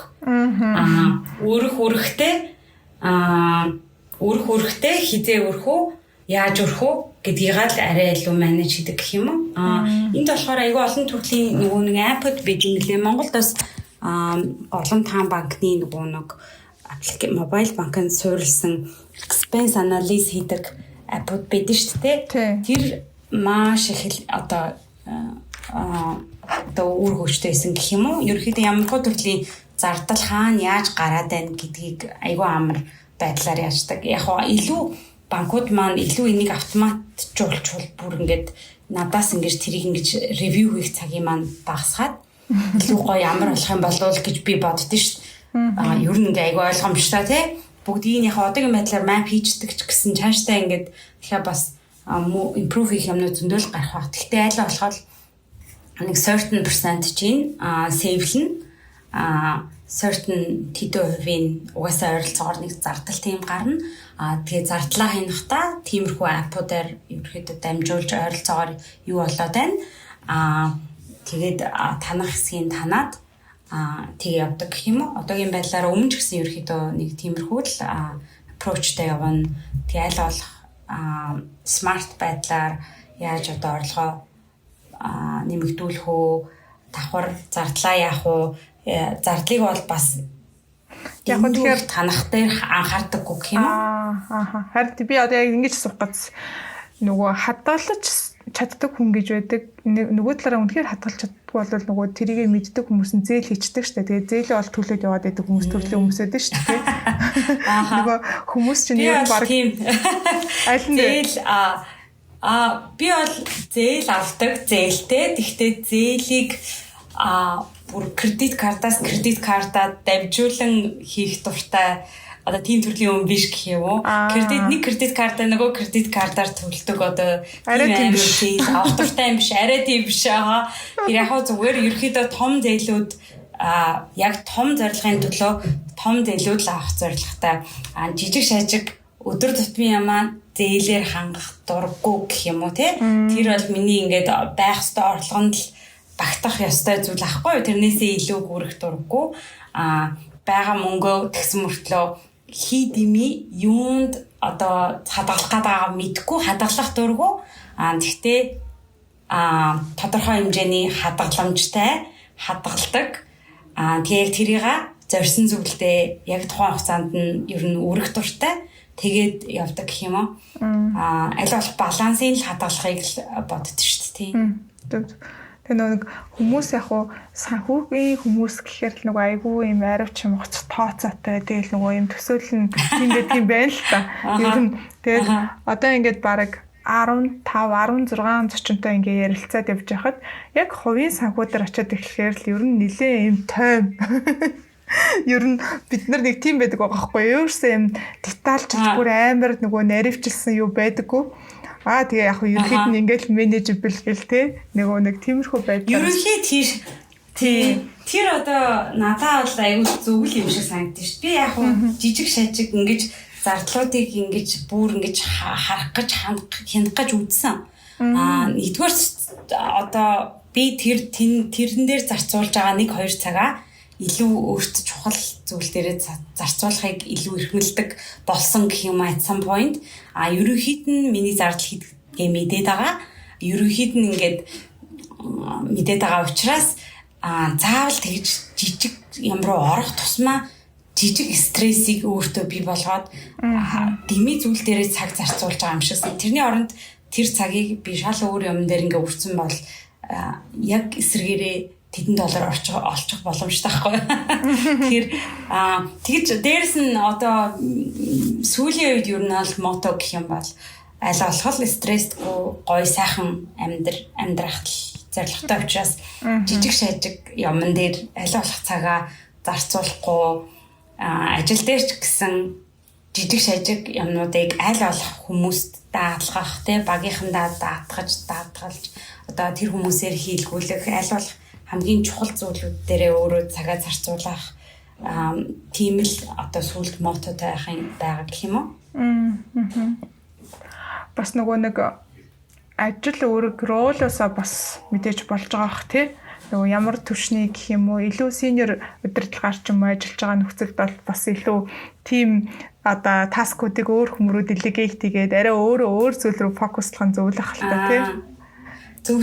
Тийм тэр бас айгүй хөөрхөн ер нь хувийн санхүү гэснээс хүүхдүүдээ одоо мэдээж хөгжүүлэх, дэвжүүлэх юм дээр би бас айгүй анхаардаг учраас хэдийгээр одоо орчин үед айгүйх AI, PwC ч гэсэн бүх алхам тутам дээр AI ашиглаж байгаа, хүүхдүүд ч гэсэн алхам тутам дээр AI ашиглаж байгаа ч гэсэн миний нөгөө нэг туулж байгаа experience яг юунуудыг хүүхдүүдэд бас айгүйх олгох зорилгоор хүүхдүүдтэй бас айгүйх делегейт хийдгээ саналаа ажлуудаа, хувийн ажлуудаа, санхүүтэй холбоотой ажлуудаа ч гэсэн миний хүсэж байгаа одоо ийм юм энэ чи одоо байгаа боломжуудаа ашиглаад гэд одоо энэ зургийг надаа гаргаад ирээ, энэ тайлга гаргаад ирээ гэ ерөнхийдөө нөгөө манай том хоёр охин чинь том юм чинь ингээ өгчдөг гэх юм уу.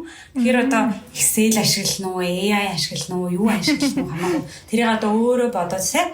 Тэр чинь тэр хүүхдийг л хөгжүүлэх гээд байгаа л нэг арга штэ тий. Хүүхий өөрөө л одоо робот аль болох робот өсөхгүй хин шиг л тий яаж байгаа учраас тэгээ санхүү дээр ч гэсэн тэгдэж штэ. Энэ одоо супермаркетуудын реситүүдийг яаж хийж байгаа яагаад аль нь хэм том байна одоо яах юм одоо бид нар хаанаас хүнсээ цуглуулах хэвтэй гэдэг юмнуудыг өөрийнхөө цагийг зарцуулахгүйгээр хүүхдүүдтэй делегейт хийж нөгөө хүүхдүүдэд бас боломж өгч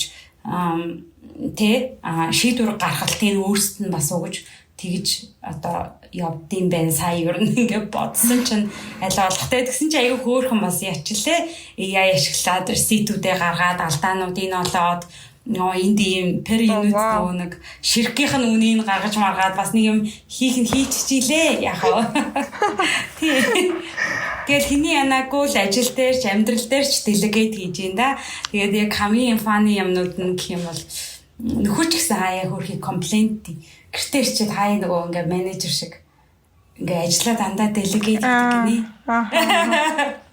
Чи өөрөө ингэж хай тийм их фаны юмнууд гартай.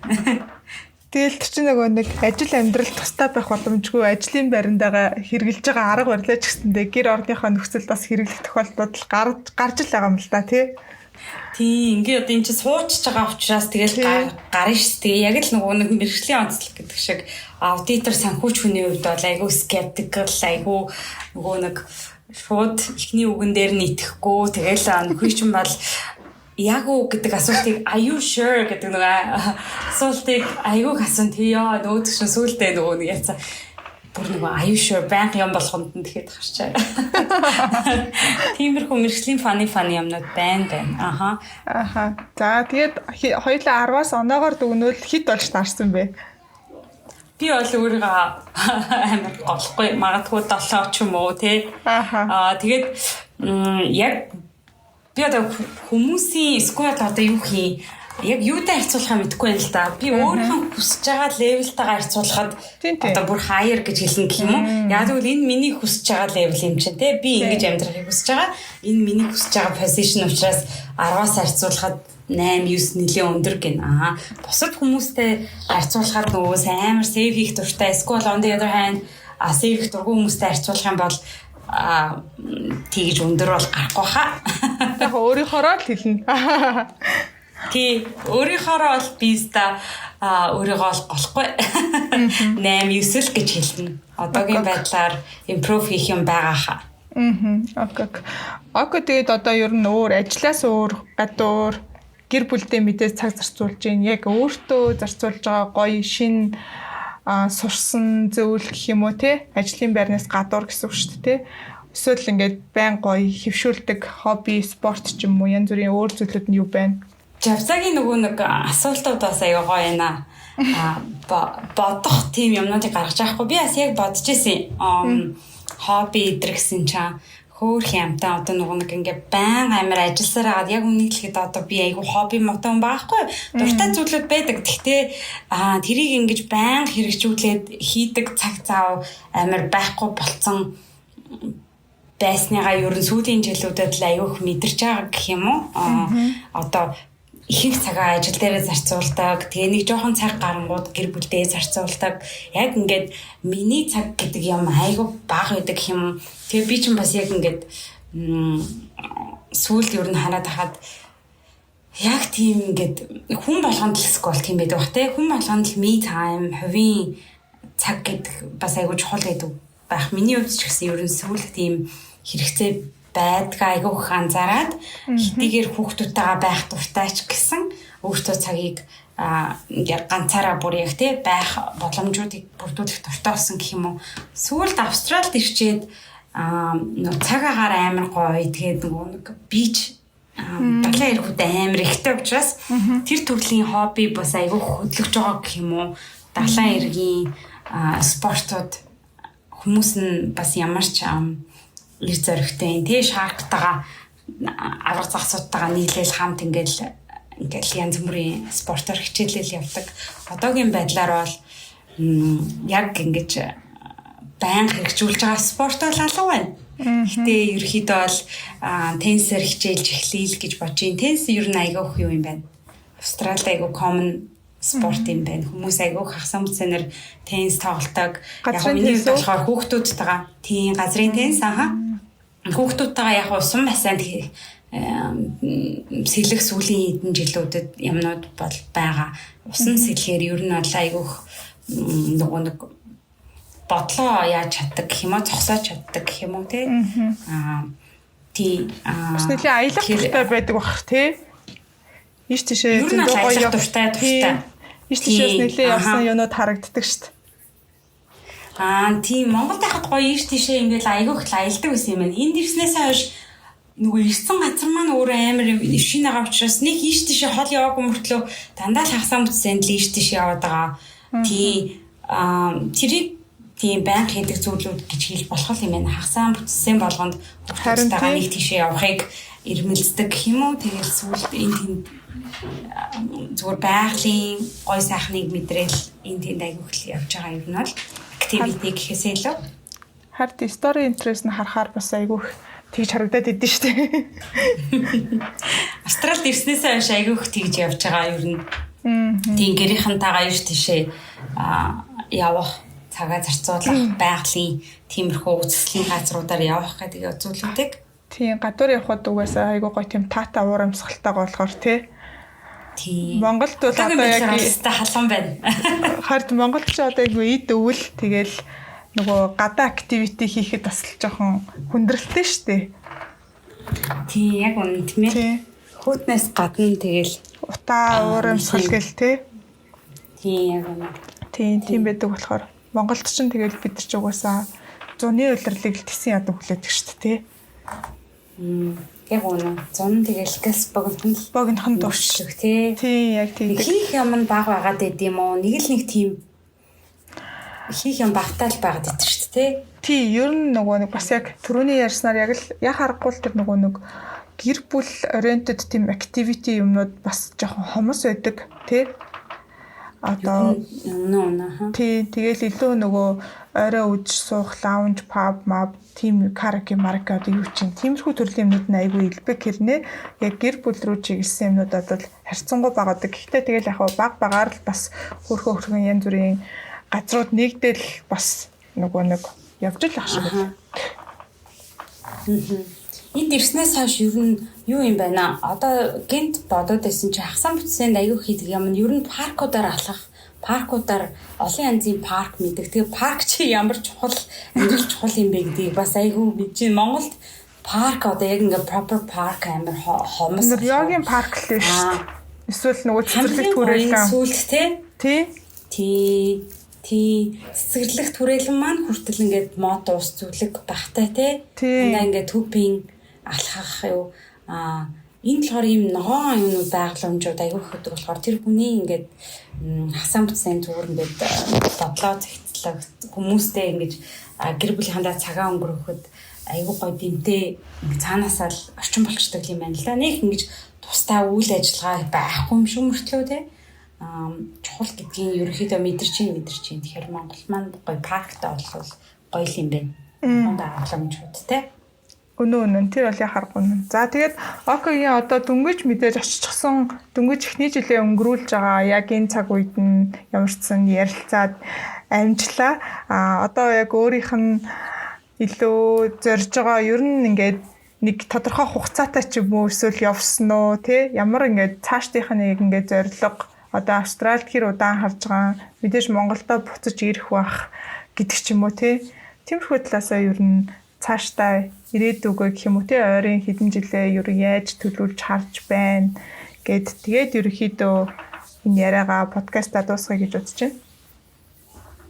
Зөв. Одоогийн байдлаар тийм Монгол руугаа буцалгүй явах байсан боо энэ орноос ерөөхдөө энэ газраас авч мэдэх бүх зүйлүүдээ аваад за боллоо гэсэн үедээ л явъя гэж бодож байна. Мэдээж тэрийг гэр бүлтэй учраас аль болох төгтөгтэй айлгах үднээс ойрхон юухгүй гэж байна. Тэгэхээр ойрын 3 жилдээ бол эндээ л байх төлөвлөгөөтэй байна.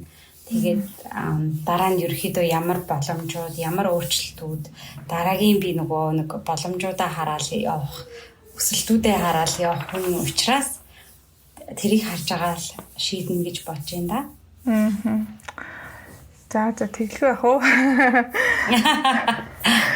За ямар ч гэсэн өнөөдөр ингээд манай подкастын яг одоо яг энэ аудитор одоо бид нар ингээд өнөөдөр хараат бус яг аудитын салбарт маш олон жил ажиллаж байгаа. Тэгээ гадны салбарт ингээд үргэлжлүүлээд ажиллаж байгаа тий. Ийм хүнтэй ингээд ярилцлаа. Тэгээ дараагийнх нь дугааруудаар нь бас Монголд ажиллаж байгаа эсвэл илүү дотоод аудитын чиглэлээр ч юм уу тий арай өөр аудит чинь нэг ингээд бас өөр онцлогтой шүү дээ тий. Тэгэхээр аль болох тийм өөр зочин ингээд оруулж ирэхийг бодож байгаа. Тийм байна. Тэг ямар тач манай сонсогчдод маш гоё тийм нээлттэй дэлгэрэнгүй өөрийнхоороо гоё ярилцлага өрнүүлсэнд баярлалаа гэж хэлмээр байна. Тэгэхээр сонсож байгаа бүх хүмүүс маань бас яг мэдээж өөрсдийнхоороо л хүлээж аваад те энэ ярианаас зүгээр гоё зүйл мэдрэх бол мэдрээд эсвэл ямар нэгэн point өөртөө авах бол аваад ингээд өнгөрөөсөө л гэж хүсэж байгаа юм. Тэгэхээр дараагийн дугаараар иргэн уулзлаа. Баяртай оролцсонд баярлалаа гэж хэлмээр байна. Уурж оруулсан жавцаадаа баярлалаа. Тэгээ гоё зүгээр хөнгөн гоё чатыг 2 цаг хийсэнд баярлж байна. Тэгээд сонсох хүмүүст одоо авах гэхийн ухаанаар оновчтой өөрт хэрэгтэй зүйл байсан бол enjoy тий. Yeah, enjoy. Yeah. Yeah. Bye. Okay, bye.